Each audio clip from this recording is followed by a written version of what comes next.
Hola, buenas tardes, ¿cómo les va? Buenas tardes, Hola, buenas profe. tardes. ¿Qué cuentan? ¿Qué tal, profesor? Buenas tardes. Estudiando. Hola, profe, ¿cómo andás? Me parece excelente que estén estudiando.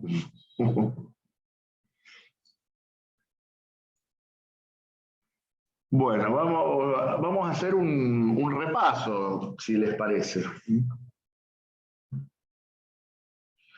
Antes de empezar, quiero cederle la palabra, antes de iniciar, a un compañero de ustedes, a Carlos Calcagni, de la agrupación Franja Morada, que quiere transmitirles un mensaje con respecto a, no sé si se han enterado, las últimas noticias con respecto a la facultad.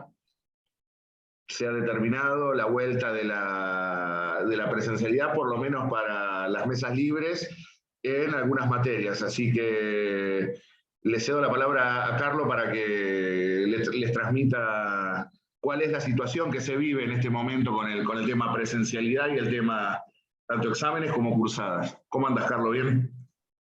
¿Cómo va, Gerardo? Bueno, muchísimas gracias por el espacio. Buenas tardes a todos. Prometo ser breve por una cuestión de no arruinarles mucho el tiempo de clases, más siendo que, bueno, estamos en virtualidad para no arruinar el tiempo del Zoom y demás. Lo que veníamos a comentarles es que no sé si algunos se han enterado, otros quizás no, pero la realidad es que lo que está pasando en la facultad fue que a principios de esta semana distintos docentes empezaron a comentar en sus cursadas que la facultad está planeando mesas presenciales. De hecho, ayer la facultad fue misma, mediante sus canales de comunicación oficiales, que lo han comentado, ya lo han confirmado, mesas de examen presenciales para aquellas mesas que tengan fecha posterior al 20 de octubre.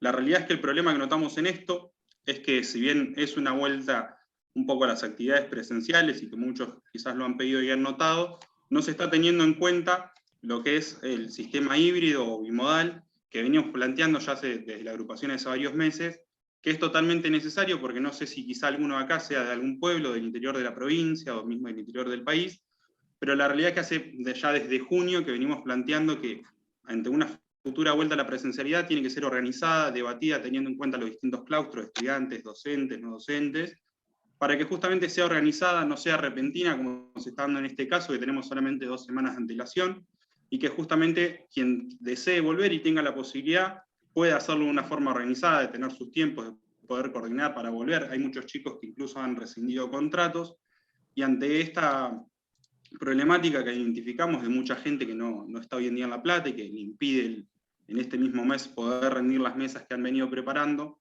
es que estamos haciendo un petitorio. Quizás algunos lo han firmado o lo han visto en las redes, pero estamos haciendo un petitorio de firmas que ahora les voy a dejar acá en el chat, para justamente poder conseguir el aval de todos los estudiantes que quieran acompañarlo, para poder exigir un sistema bimodal. ¿Qué implica un sistema bimodal? Que aquel que quiera rendir presencial voluntariamente tenga la posibilidad de hacerlo, se acerque a la facultad y el día que le corresponda rinda el examen o el parcial, lo que fuere, pero aquel que voluntariamente decida hacer eso pueda. Y mismo también aquel que hoy en día no se encuentra en La Plata o que no tiene las posibilidades de asistir a lo que es la facultad para continuar con nuestros estudios universitarios, tenga la posibilidad de seguir virtualmente, para que justamente no negarle el derecho a la educación a nadie de los que estamos inscritos en la carrera, y mismo hoy en día a mitad de un cuatrimestre donde venimos avanzando con cursadas, muchos vienen planeando su avance en el año académico con distintas mesas de examen libre, y nos parece que esto está siendo bastante desorganizado. La realidad es que el Centro de Estudiantes no salió a pedir como representación gremial por esto, salió tarde, esto ya está confirmado por la facultad, y hoy en día lo que queremos es juntar, como les decía, la mayor cantidad de firmas posibles, recolectando apoyo del sector estudiantil para poder reclamar ante las autoridades de la facultad. No los quiero molestar mucho más, les dejo ahí en el chat el link de lo que es el petitorio, y lo que necesiten, no sé si alguien tiene alguna duda o quiere consultar algo, así ya los dejo con Gerardo para continuar con la clase.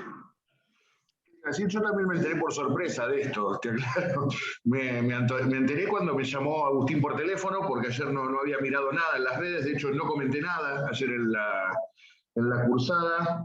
Y además de la realidad que vos ponés sobre la mesa con respecto a muchos que efectivamente han rescindido contratos, que han venido siguiendo la cursada desde el interior, tanto de la provincia como del país, También a raíz de una charla que se dio acá en la propia comisión, hará un mes atrás más o menos, también la modalidad virtual permitió a mucha gente complicada con los horarios laborales y con la organización familiar poder hacerse un ratito para cursar. Entonces sí, me parece que ha sido un cambio llamativamente repentino por parte de las autoridades de la facultad. Sí, comparto, Gerardo, lo que decís. De hecho, muchos de estudiantes de la facultad, cuando hemos hablado de este sistema bimodal, que ya venimos hablando hace bastante, nos han acercado ese mismo criterio en el que sí, la realidad es que siendo madre o padre, muchas veces el tener que tener el cuidado de los hijos, o mismo el trabajo, seas padre o no, aquellos trabajadores que hoy en día deciden continuar una carrera también universitaria, es algo a tener en cuenta, entre que no es lo mismo estar en tu trabajo y tener que ir a cursar y no tener el tiempo de ida y vuelta, y mismo también lo que es hoy en día conectarte a un Zoom desde el trabajo, hasta incluso hay mucha gente que ha optado por eso.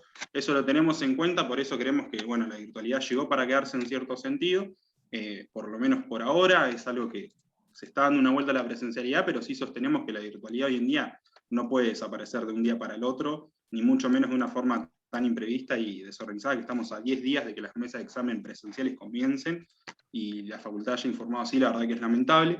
Así que bueno, ya dejé el link acá en el chat, quienes quieran apoyarlo pueden entrar, solo piden 2, 3 datos muy simples, no comprometen nada a nadie, así que bueno, muchísimas gracias por el espacio y ya los dejo tranquilos, así no les comemos más tiempo de clase. ¿Qué te iba a decir? Si requieren también apoyo docente, no duden en convocarme, porque yo también soy de los que considera que tiene que haber una transición de la virtualidad plena a la presencialidad plena y con matices en el medio. Así que, de hecho, nosotros ya tomamos la mesa del turno octubre porque justo tomamos los viernes y cayó viernes primero. Es decir, que inclusive nuestra cátedra contaría con desventaja desde la presencialidad también. Entonces creo que nos tendrían que haber informado también para ver qué decidíamos hacer como cátedra, si tomábamos presencial, si manteníamos la virtualidad. Sí, obvio. De hecho, los mismos docentes cuando comentaban en las cursadas decían que minutos antes de dar las clases los habían llamado, o sea, ni siquiera fue como para ver el apoyo de los docentes o ver la predisposición, sino que fue directamente informando. Que esa es justamente la crítica a la facultad, que fue una decisión meramente desde las autoridades y no se tuvo en cuenta ni lo que es el consejo directivo, ni lo que es la representación estudiantil. Los mismos docentes, mediante sus respectivos consejeros, no se ha tenido en cuenta, sino que se ha organizado y se ha tomado la medida totalmente de su parte y sin tener en cuenta mucho más. Fue una decisión totalmente repentina que de un día para el otro no nos enteramos, y viniendo acostumbrados a lo que era la virtualidad, y que muchos incluso ni siquiera han planeado la vuelta a lo que es la ciudad de La Plata, aquellos que no están acá, es algo que nos perjudica bastante en ese sentido, porque si hubiese sido distinto, y en marzo nos hubiesen avisado, en octubre vuelven mesas presenciales, mientras tanto se van a mantener virtuales, o de acá a fin de año se van a ir dando distintas mesas de forma presencial, pero mismo también se va a mantener la virtualidad para que ellos no puedan asistir. Hoy en día la realidad sería otra, pero bueno, nos encontramos con esto, así que algo hay que hacer, y el accionar que estamos tomando es este, y les repito, no los quiero molestar mucho más, Gerardo, por una cuestión de, bueno, no sacarles tiempo de clase, y si no me van a odiar, me están mirando todos y les interesa más hacer el repaso, no sé si rendirán dentro de poquito. Sí, justo la semana que viene es el primer parcial. Por eso, bueno, muchos éxitos a todos, cuentan con la franja para lo que necesiten. Mi nombre es Carlos, me dicen Charlie, me van a ver por las redes, o mismo pueden mandar a la franja lo que necesiten.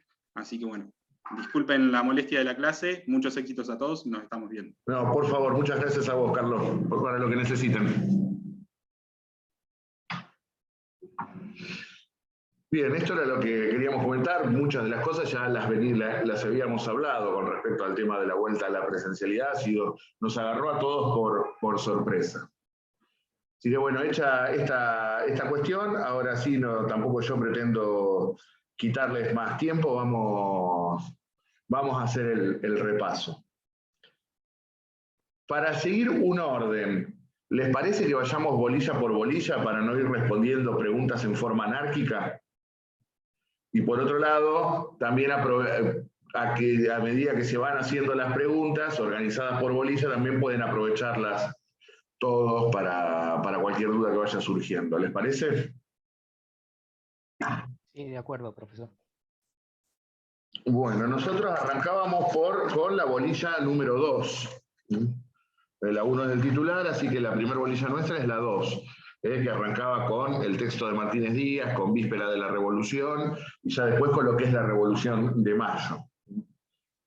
Y la bolilla 2 llegaba hasta la Asamblea del 13 y las instrucciones de Artigas. ¿Preguntas en el marco de esta bolilla? Yo sí, profe. Adelante.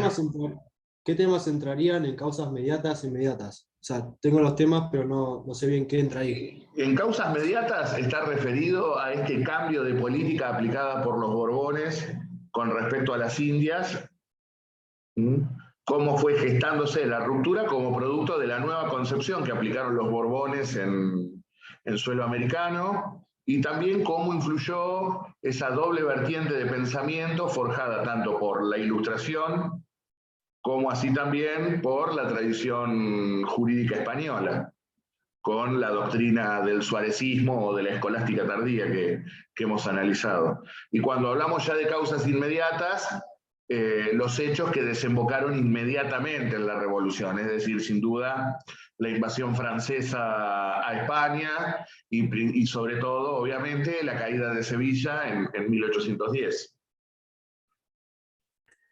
Esa pregunta está por ahí para tenerla más a mano en el primer trabajo práctico, creo. Sí.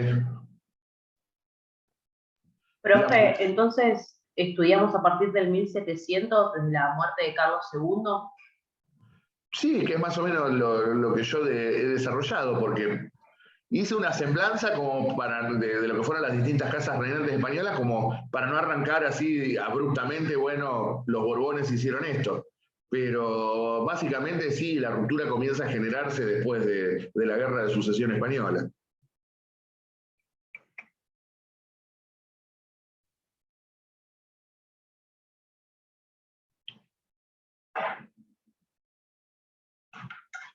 Bien, ¿qué más tenemos de la bolilla 2?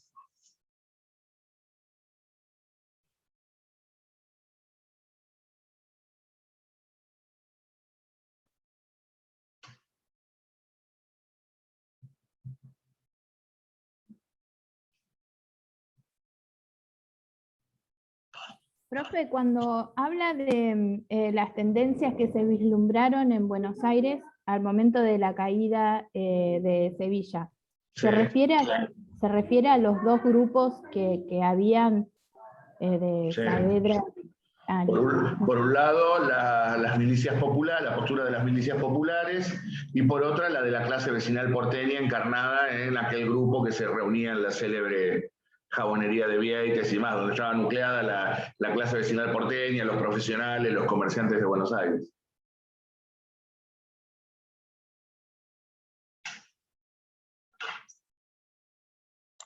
La postura de la clase vecinal es la que habla de convocar a un cabildo abierto. Los otros hablan de un golpe y ellos de convocar a un cabildo abierto, y eso se relaciona con la siguiente pregunta que dice, ¿para qué convocar? Y era para conocer la situación europea. Para debatir la situación europea. Para Sí, debatir, sí. ok.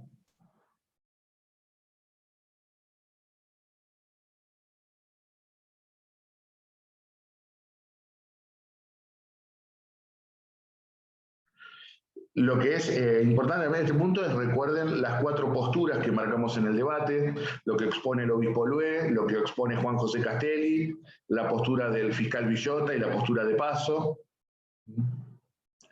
Luego de cerrado el debate, que se procede a la votación, finalmente se destituye al virrey, y tenemos tanto la Junta del 24 como la primera Junta propiamente dicha, que es la del 25 de mayo. Nos vas a preguntar bien cuáles eran los 4 vocales, cuáles eran los 6 vocales y todo eso, me los confundo. La Junta del 24, con que me digan que estaba presidida por el ex virrey, es lo central. Y después la del 25, sí, la del 25 sí, fue el primer gobierno patrio. Por lo menos sepan que Saavedra fue presidente. Después más o menos los vocales. Tampoco pretendo que así de memoria me digan siempre en el medio del parcial, me van tirando algunos, yo tiro un centro para que digan otro y los vamos completando.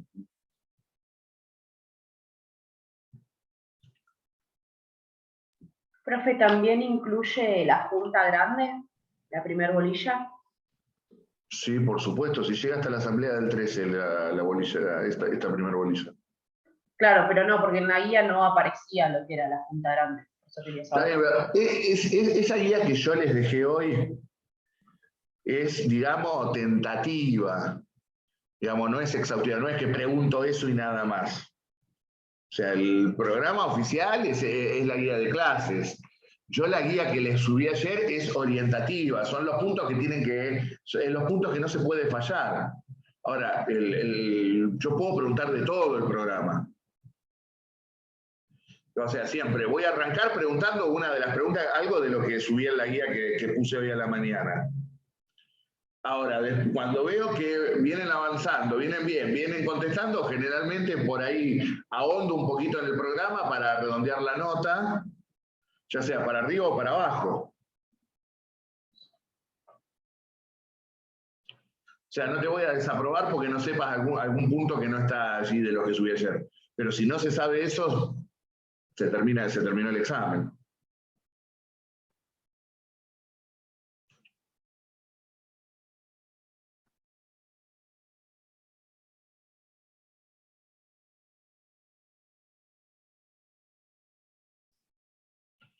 ¿Qué más de la bolilla número 2?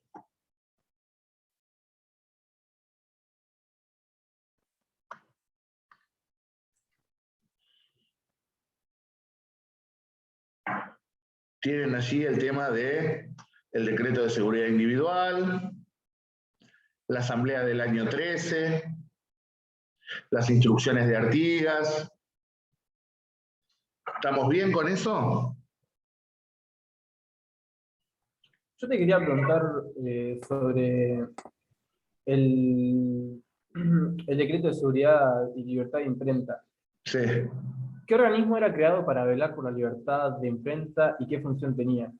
La Junta Protectora de Libertad de Imprenta, que, como les mencioné en clase, su función era determinar si existía o no delito. En caso de corroborar que existe delito, debe remitir las actuaciones a la justicia ordinaria, que es la encargada de juzgar. Si no hay delito, si considera que no hay delito, listo, el expediente muere ahí. Ah, ok, muchas gracias. Y la composición, ¿no? Que eran 9 miembros los de la Junta Protectora. Creo que sí, que eran 9, la verdad no. Y anuales. Pero eso no. No hagan el esfuerzo memorístico. Ok.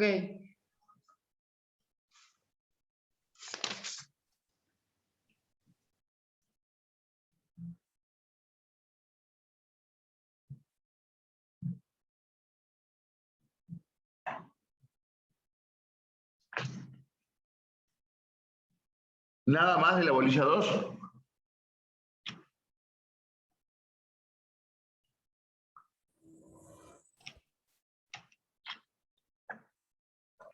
No, profe, me surge la duda ahora, lo dijo ayer, pero medio al final de la clase, medio rápido, no de la bolilla, pero nosotros a partir de las 3 podemos entrar en cualquier momento.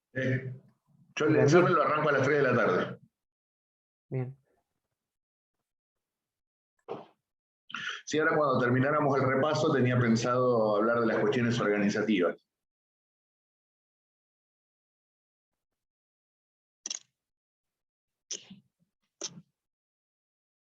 Bueno, nada más de la 2, pasamos a Bueno, justamente, profesor, hola, iba a preguntar justamente lo mismo. ¿Qué se rinde? ¿De a uno, de a grupos? ¿Va a haber diferentes links? No, ¿O siempre el va a haber mismo? 2, el mío y el de Juliano. Ah, listo, genial. Gracias. Profe, Sí. acá estoy viendo la política del primer triunvirato, el decreto de seguridad individual y el reglamento de justicia. Sí. ¿Me podrías recordar el análisis de las normas? Sería dar la clase de nuevo. Ah, bueno, entonces no. Análisis de la norma, y es el análisis del decreto. Hay un PowerPoint. Hay un PowerPoint que está muy bueno. Le digo por las dudas de los decretos. Porque tengo solamente anotado acá parece que dejé de anotar en un momento, que era la vuelta del centralismo Borbón dejando de lado el decreto de juntas, pero después no copié nada más, por eso. Bien, como acá dijo la compañera, los PowerPoint de todas las clases están subidas. Además de que están subidas las clases, ¿no?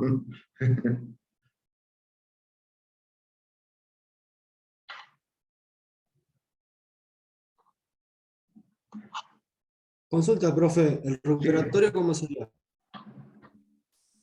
Si hay algo que me fastidia terriblemente es que me pregunten por el recuperatorio cuando todavía no tomé el examen.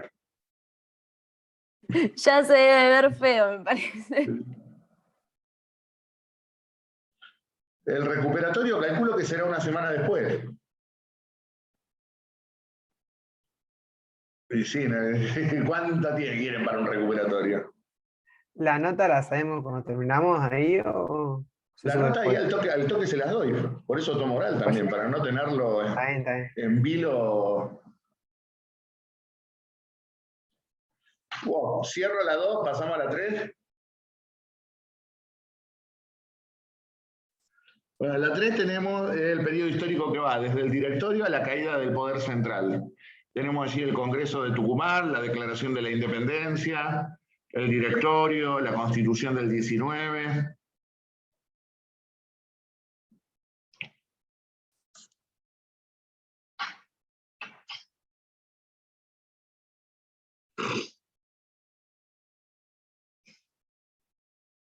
Profe, en la batalla de Cepeda, donde se dejó de analizar el modelo monárquico, ¿quiénes estuvieron involucrados? ¿Vos me lo estás preguntando en serio? Lo que me estás preguntando significa que no tenés la menor idea de dónde estás parado. Sinceramente te lo digo, ¿eh?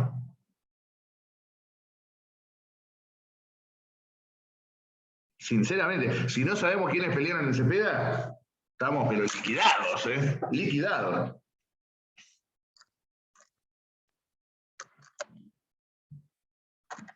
La Confederación de los Pueblos Libres y el Directorio pelearon en Cepeda y expliqué por qué se produce la guerra. Hay poco seguimiento, poca lectura.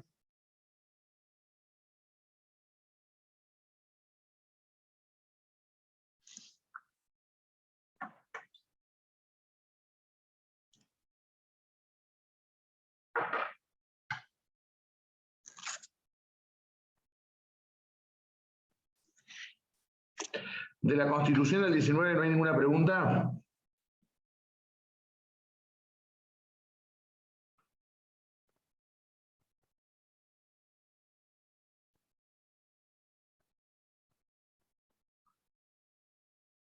Bueno, pasamos a la 4. Con respecto a... pará. La forma de gobierno, que hay algunas que, por ejemplo, la forma de Estado no la establece. ¿Con eso alcanza? ¿Te acordás que había algunas que se podrían llegar a dar a entender, pero esto yo lo dije de que era unitaria o centro? Esto lo dije cuando vimos la Constitución del 19. La Constitución Sí, del por eso 19 es de ese ítem. no establece ni forma de Estado ni forma de gobierno. Si me dicen eso, está bien. Lo que yo les dije es que si me van a decir que es unitaria, que es monárquica o que es republicana, me van a tener que justificar por qué. Sí, justamente esa era mi pregunta. Porque si ustedes recuerdan, la mayoría de los textos consideran que fue una constitución monárquica, y cuando yo la analicé les dije, mire, tiene todas las características propias de un sistema republicano de gobierno. No tiene rey, tiene división de poderes, hay supremacía de la ley, hay superioridad, hay control, responsabilidad de los funcionarios a través del juicio político más amplio de la historia, publicidad de los actos de gobierno, periodicidad de los mandatos, hay igualdad formal, no hay títulos de nobleza ni prerrogativas de sangre, eran todas características propias de la República. Si me dicen no dice nada, es correcto. Ahora, si me dicen es republicana, me tienen que explicar por qué. Si me dicen es monárquica, me van a tener que decir por qué. Se les va a complicar justificarme que es monárquica. Lo mismo con respecto a la forma de Estado, no dice nada. Ahora, si me van a decir que es unitaria, también les voy a preguntar, bueno, ¿por qué consideran que es unitaria?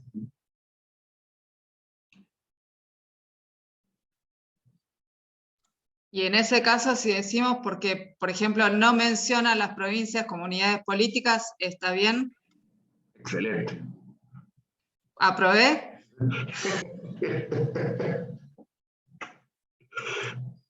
Sí, vos vas derechito a aprobar. Vos vas derechito a aprobar.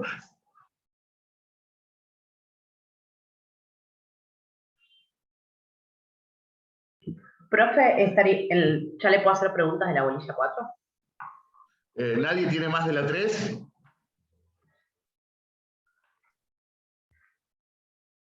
Adelante, Florencia. Cuando se refiere a qué ocurrió con el directorio y el Congreso, sería que el directorio fue vencido por Artigas y en la batalla de Cepeda y el Congreso queda disuelto. Es así, luego de Cepeda, Sí. una semana después, finalmente el director Rondó renuncia y el Congreso se disuelve. Sí. Bien. Y con respecto al directorio, es que es vencido en la batalla de Cepeda. Y por eso te digo, Rondó renuncia y se disuelve el Congreso. Cesan las autoridades nacionales. Está bien, entonces sería esa semana. Renuncia el director y se disuelve el Congreso. Se terminó la autoridad nacional. Perfecto.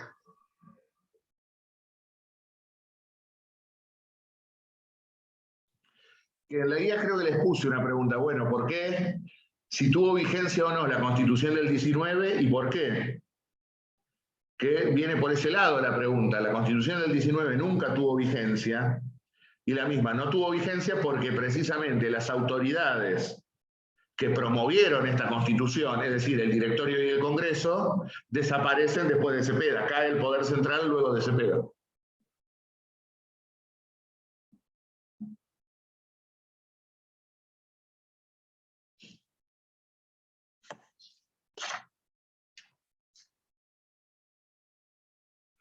Algo que les voy aclarando, porque me pasa siempre en los exámenes, porque justo estamos ahí en la bolilla 4, donde tienen la organización institucional de la provincia de Buenos Aires. Siempre tenemos el problema que me confunden. La Constitución del 19 es una Constitución nacional con la organización de la provincia de Buenos Aires, que es una organización local, la organización local de nuestra provincia, que son dos cosas distintas. Ténganlo en cuenta eso, por favor.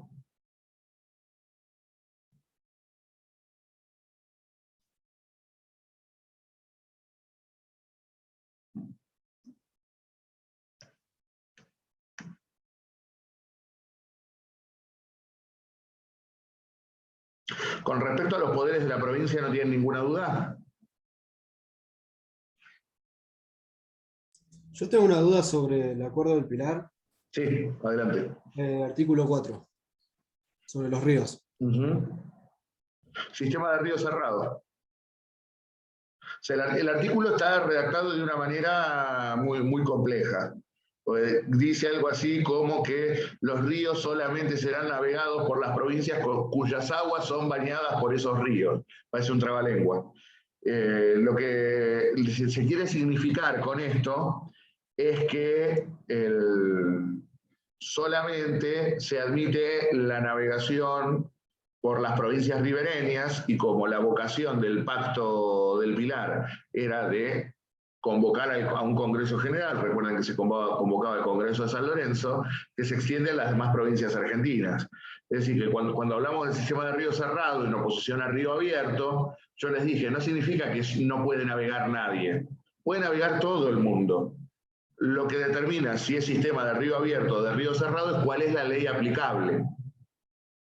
Cuando hablamos de sistema de río cerrado, puede navegar cualquier buque, pero en el río rige la ley argentina.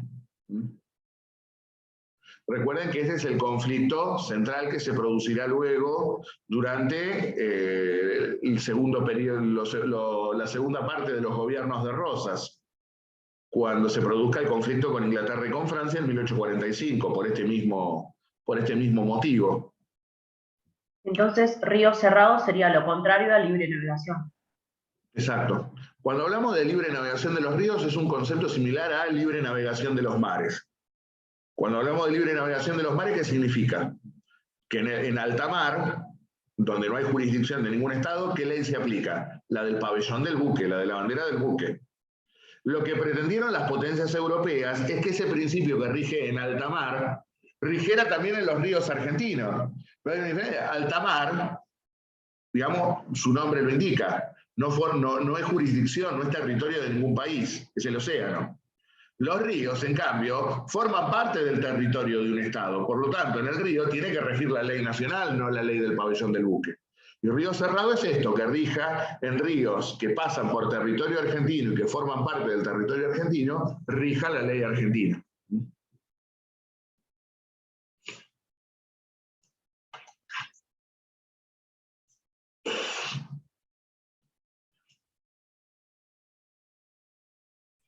Profe, esto teniendo leyes nacionales se puede hacer, pero en caso de no haber una constitución que rige la ley de la provincia por la cual están pasando.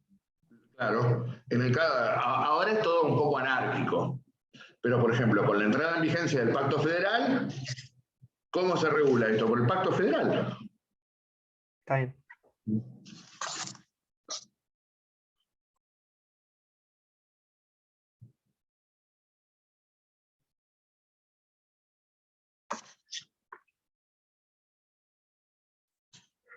Nada más de la 4. Vuelvo a reiterar, tienen la Organización Institucional de Buenos Aires, así que es algo que habitualmente cuesta. Nunca supe por qué costó, pero cuesta. Recuerden cómo se organizan los poderes del Estado provincial, una legislatura o un poder legislativo ejercido por una legislatura o junta de representantes. ¿Cómo está compuesta la junta de representantes? Por representantes o diputados, valga la redundancia. Duran 2 años en el ejercicio de su mandato y la sala se renueva por mitades anualmente. Los diputados son elegidos en forma directa por el voto popular. El voto popular está regulado por la ley electoral, donde puede votar todo hombre libre mayor de 20 años, nacido en el país o avecinado en él. Que para ser elegido representante se requería más de 25 años y tener propiedad. El voto se manifestaba en forma oral y pública y regía el sistema de lista completa, es decir, el que tiene abierto el micrófono, por favor, ¿lo podría apagar?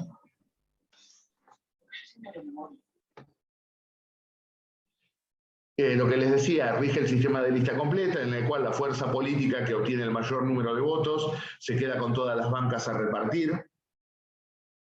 Este sistema lo vamos a ver hasta en la ley Sáenz Peña. Mejor dicho, hasta la ley Sáenz Peña. La ley Sáenz Peña cambia este sistema. Sí, durante un siglo se usó prácticamente este sistema de reparto de bancas. Recuerden a su vez que en la legislatura estaban representadas tanto la ciudad como la campaña. Eran 24 diputados por la ciudad y 22 por la campaña. Al que se agregaba el de Carmen de Patagones. Igual no me interesa que me digan 24, 22, con que me digan, sí, estaban representados tanto la ciudad como la campaña, estamos bien. Después el Poder Ejecutivo, recuerden, un gobernador. Es decir, ¿quién gobierna la provincia en 1820? Lo mismo que tenemos en 2021. Un gobernador o gobernadora. ¿Cuánto dura el gobernador? 3 años en el ejercicio de su mandato. Puede ser reelecto, pero requiere mayoría agravada. ¿Quién elige al gobernador? El Poder Legislativo, es decir, la Junta de Representantes elige al gobernador. Recuerden que se había establecido el requisito de ser nativo de la provincia para ser gobernador. En caso de ausencia provisoria lo reemplazaba el ministro de Gobierno, y en caso de ausencia definitiva, es decir, de acefalía, lo reemplazaba el presidente de la Junta de Representantes o de la legislatura. Recuerden que cuando hablo de Junta de Representantes o de legislatura me estoy refiriendo a lo mismo. Y con respecto al Poder Judicial se suprimían los cabildos. En la provincia no era que había 2 millones de cabildos, ¿no? Había solamente el Cabildo de Buenos Aires y el Cabildo de Luján. y que eran los alcaldes del cabildo, que eran quienes administraban justicia en primera instancia en la ciudad, son reemplazados por jueces, precisamente de primera instancia, tanto en materia civil como en materia penal. Los viejos alcaldes de Santa Hermandad o alcaldes de barrio son reemplazados por jueces de paz, que son los que tienen a su cargo la justicia en los arrabales y la justicia de menor cuantía. Y con eso hay así de rudimentaria es la organización de la provincia de Buenos Aires. Profe, cuando hablamos que las cámaras, ya sea estas que estábamos hablando como otra, se renueva de a tercios o mitades, ¿cómo hacemos o sea, cómo se renueva la primera cámara? Porque se eligen Por uno sorteo. por 2 años. Por sorteo. Por sorteo. Los que Por quedan ejemplo, sorteados. Vamos a un ejemplo bien concreto. 1983, vuelve la democracia. 10 de diciembre, asume Raúl Alfonsín como presidente y junto al doctor Alfonsín asume toda la Cámara de Diputados y todo el Senado. Vamos a diputados, que es más fácil. Los diputados duran 4 años, siguen durando 4, ¿no? Entonces, bien, tomaron posesión de sus cargos el 10 de diciembre del 83, por lo tanto duraban hasta el 10 de diciembre del 87. Ahora, tengo una cláusula que me dice que la mitad se renueva cada 2 años. Por lo tanto, hubo que sortear a la mitad de los diputados que dejaron sus bancas en 1985. Es decir, la mitad de la Cámara no cumplió su mandato. Por sorteo le tocó abandonar la Cámara a los 2 años. Y a partir de ahí sí, empecé a concatenar. Los del 85 se fueron en el 89, los que fueron elegidos en el 87 se fueron en el 91, los que fueron elegidos en el 89 se fueron en el 93 y así sucesivamente. Y con el Senado, hoy pasó lo mismo, pasa lo mismo desde el año 2001. Porque con el cambio con la reforma constitucional de 1994, que se modifica estructuralmente 100% el Senado, se eligieron de nuevo todos los senadores en el año 2001, por primera vez por voto popular, y a partir de ahí se sortearon los que debían irse en 2003, los que debían irse en 2005 y los que sí llegaron a cumplir su mandato hasta 2007. En la Constitución del 94, la actual, duran 6 años los senadores. Por eso hubo un tercio que se fue en 2003, otro tercio en el 2005, y los primeros que completaron sus 6 años de mandato, los que se fueron en el 2007.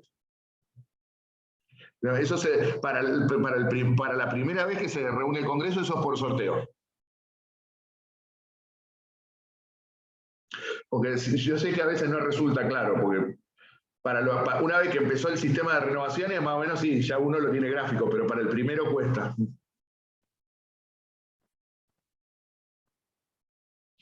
¿Nada más de las 5?